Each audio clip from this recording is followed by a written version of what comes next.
নমস্কার বন্ধুরা, আজকে আমি আপনাদের সাথে একটি কেকের রেসিপি শেয়ার করব যেটি আমি আম দিয়ে বানিয়েছিলাম। আর এই আম কেক বানানোর জন্য মেজারমেন্টগুলি খুবই জরুরি। তার জন্য আমি প্রথমে বলে দিই যে কী কী নিয়েছি। এখানে আমি নিয়েছি 100 গ্রাম সুজি, 50 গ্রাম চিনি আর ড্রাই ফ্রুটস নিয়েছি। আপনাদের পছন্দ মতো ড্রাই ফ্রুটস ব্যবহার করতে পারেন, কিন্তু আমি এখানে নিয়েছি আমন্ড, কাজু আর কিশমিশ আর কয়েকটি আমসত্ত্ব ছোট ছোট করে টুকরো করে নিয়েছি। প্রথমে আমটা খুব ভালো করে ধুয়ে নিয়েছি, তারপর কেটে নেব। নিয়ে আমের এই শাঁসগুলি একটি চামচের সাহায্যে বের করে নেব। বের করে একটি মিক্সি বাটিতে রাখবো এটি ব্লেন্ড করার জন্য।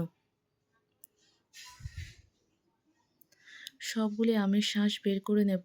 আর এই কেকটি আমি বানাচ্ছি ডিম ছাড়া দুধ দিয়ে বানানোর জন্য এখানে আমি 150 গ্রাম মতো দুধ ব্যবহার করেছি, কিন্তু পুরো কেকটাতে আমার 100 গ্রাম মতো দুধ ব্যবহার করেছি। দুধটি খুব ভালো করে জাল করে নিয়েছি, আর উপরে যে সরটি পড়েছিল সেই সরটাও ভালো করে ছেঁকে এই আমের সাথে একেবারে পেস্ট করতে দেব। আরেকটি মিক্সিং জারে সুজি আর চিনি একসাথে পেস্ট করব, যাতে সুজি একেবারে মিহি হয়ে যায়, তার জন্য এই পেস্ট করছি। আর আপনারা যদি সরু দানার সুজি ব্যবহার করেন তাহলে এই পেস্ট করার কোনো প্রয়োজন নেই।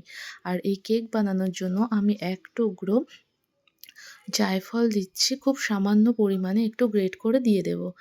মিক্সিতে খুব ভালো করে সুজি চিনি পেস্ট করে নিয়েছি। এবার একটি চালনির সাহায্যে এটি ভালো করে চেলে নিতে হবে, যাতে এর মধ্যে কোনো মোটা দানা থেকে না যায়।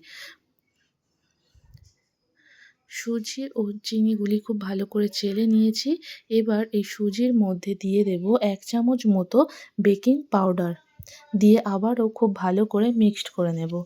তারপর যে আমের পাল্পটি পেস্ট করে রেখেছিলাম সেটি এই সুজি চিনির মধ্যে দিয়ে দেব। দিয়ে একসাথে খুব ভালো করে মেশাতে থাকবো। আর দিয়ে দেব জাল দিয়ে রাখা দুধ। এটি অল্প অল্প করে দুধটি দিতে থাকবো আর মেশাতে থাকবো। একেবারে সব দুধটি দিয়ে দেব না, কারণ ব্যাটারটা যদি পাতলা হয়ে যায় তাহলে কেকটি ভালো হবে না। তাই জন্য একটু মোটা ব্যাটার বানাতে হবে, গাঢ় ব্যাটার। তো এখানে আমি মিক্সডগুলো করে নিয়ে 1 ঘন্টা মতো ঢাকা দিয়ে রেখেছিলাম। 1 ঘন্টা পর ঢাকাটি খুলে আবারও মিশ্রণটি ভালো করে মিক্সড করতে থাকবো, যতক্ষণ পর্যন্ত এটি একটি ক্রিম ভাব না চলে আসে। আর তার মধ্যে একে একে ড্রাই ফ্রুটসগুলো দিতে থাকবো। প্রথমে ড্রাই ফ্রুটসগুলি দিয়ে দেব, দিয়ে আবারও মেশাতে থাকবো।